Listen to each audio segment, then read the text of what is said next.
Hey folks, it's Abby and today is going to be a very casual chat about my April TBR.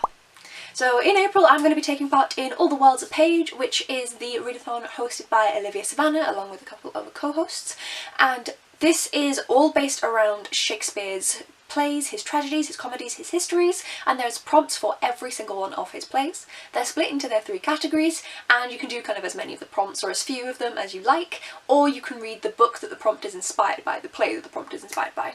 I'm not doing that because I don't have any of them on my TBR, and we all know that I'm aiming to read from my TBR, but I've managed to squeeze kind of some books that I really want and like need to read in on here, as well as some others that I probably wouldn't have picked up for a while, so I'm really glad to kind of have that inspiration here.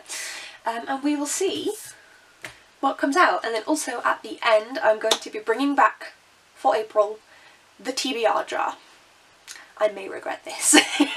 Additionally, in April, me and aforementioned Olivia will be reading a chapter a day of the Count of Monte Cristo because of life happening. Life is very busy for the both of us right now, so we did end up pausing it for a week or so, but we pick it back up and we are reading it again, and we will be reading a chapter a day of this, life allowing, in April as well. We had originally been on track to finish it by the 27th of April. With our break it should then instead roll a little bit into May, but we'll see. So 2 books that I was very pleased to be able to get onto this TBR. The first one is the Skulduggery Pleasant Grimoire by Landy. So this was published after all of the books that are released up until as of filming, not including Until the End, the new book that is coming out in April. And so me and Becca from the Comic Book Sanctum were wanting to, for me, reread this, for her, read it. It's a summary of the entire series. We've obviously, if you know, just read through the entire series, so this is going to be a great little catch-up for the end so that we get all of those hints and tips and like little Easter eggs that are dropped in. So for the prompts, this matches up with one from Olivia's section from the tragedies and one from the comedy section. And so from the, 2 from the comedy section.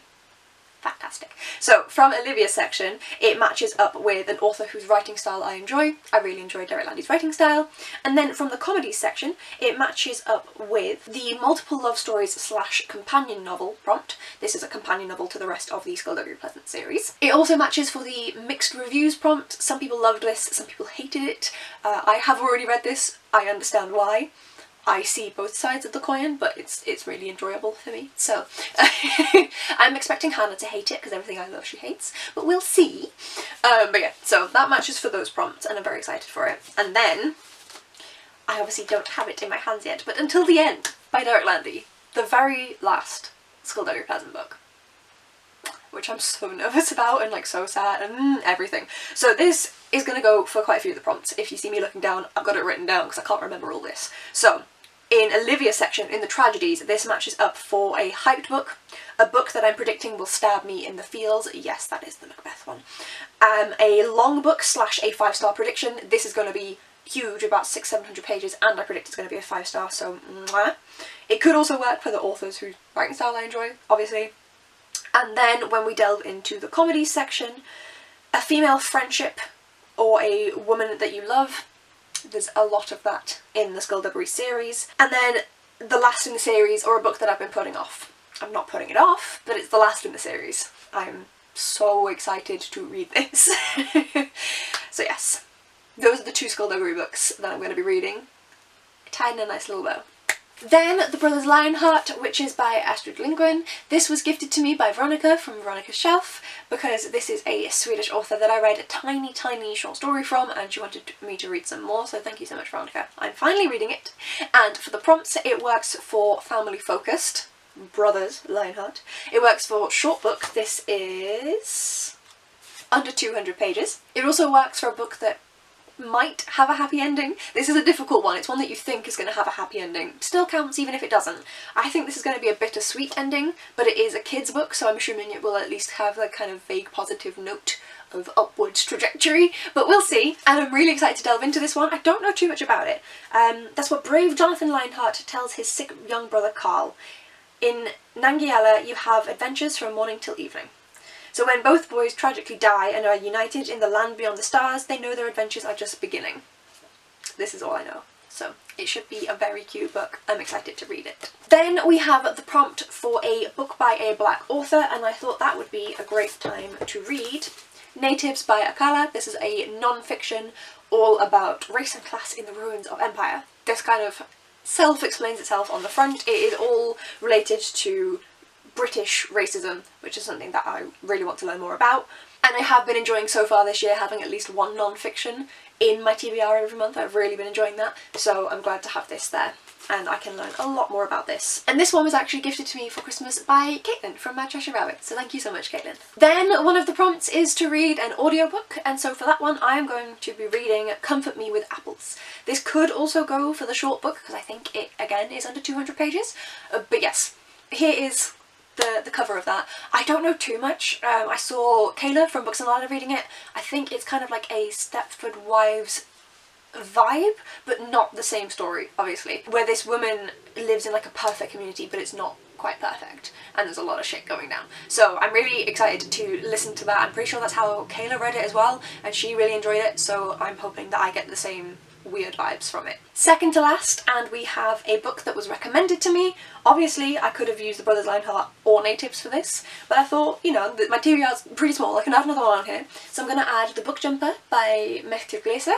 This was gifted to me by Carrie from Caring for Books, thank you so much, and this is a book written by a German author about a girl who jumps into different stories, and I've enjoyed this concept before when I've read The Air Affair by Jasper Fforde, so I'm really hoping that I'm going to enjoy this concept in a translated fiction. As far as I believe as well, this girl heads from Germany to Scotland, and we all know I love a good Scottish based fiction, so mwah. The last prompt that I need to fill in for Olivia's section is an expensive purchase, and for that I'm going to go with April's Illumicrate read. So in March, in that box, it's already been announced we're going to be getting Gallant by V.E. Schwab. So that's what I'm going to read. The Discord read along always happens in the month after you get the book, so that will be happening in April. I'm going to read this one. These boxes are not the cheapest things in the world. I'm really lucky that having my new job I can now afford to subscribe to this, so this is going to count for my expensive purchase. And then this is a tentative one. Tentative. I kind of want to read Beowulf. So this was gifted to me really recently by Carrie, again from Caring for Books, purely because she knows that I read The Boneless Mercies by April Genevieve de Hulk. I say that wrong every time. And that is an inspired retelling from Beowulf, and this is a new translation done by a woman rather than a man, and apparently it brings a lot more to light from it and a lot more interpretations that you could have from it. I've never read the original male translation, so I believe that this is going to have some notes in it to kind of explain the differences between the two, and I think it should be really, really interesting. So I am very tempted to delve in. I mean, it is a short book, but then it's also going to be, you know, it's a translated book from Old Scots, I believe. And so yeah, I'm really excited to read this classic / epic poetry, which is how Scribe has kind of mentioned it on the back. So yeah, I am tempted to add this to my TBR. If I don't read that, it's not the end of the world. It doesn't count for any of the prompts, but we'll see. And then the TBR jar, which, because I haven't touched this since I moved,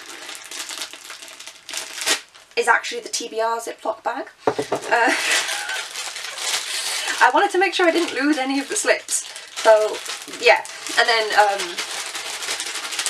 also some of them I've like repurposed for the new books that I've had come in, so that I could actually have them in here. So I'm just gonna mix it around. God, this is noisy. ASMR.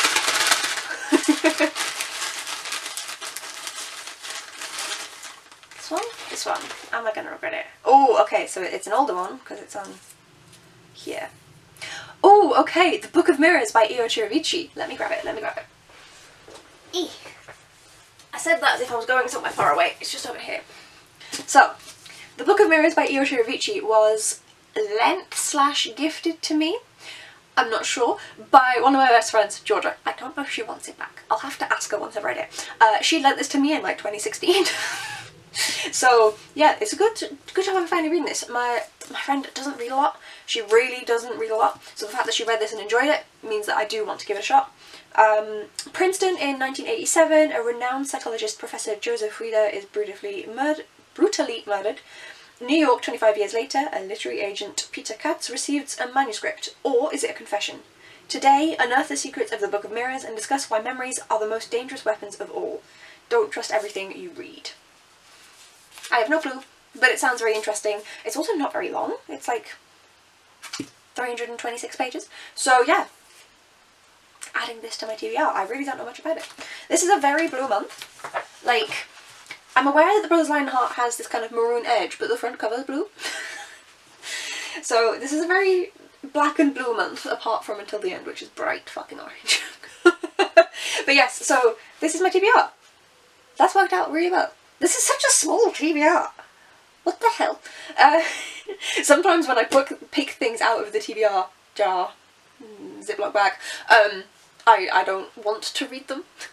But this one is one that, like, it's not too big. I've had it on my TBR for ages. This is going to go really well. Hopefully. Let me know down below, folks, if you have read any of these books, any of them at all, and if you are excited for the new Skulduggery Pleasant book. If not, why not? Explain thyself. But yes, I'm super excited for these. So thank you so much for watching, folks. If you'd like to see any more of my content, or if you would like to see how my reading went in March and how my reading is going to go in April, hit the subscribe button down below and I will see you in future videos. Bye!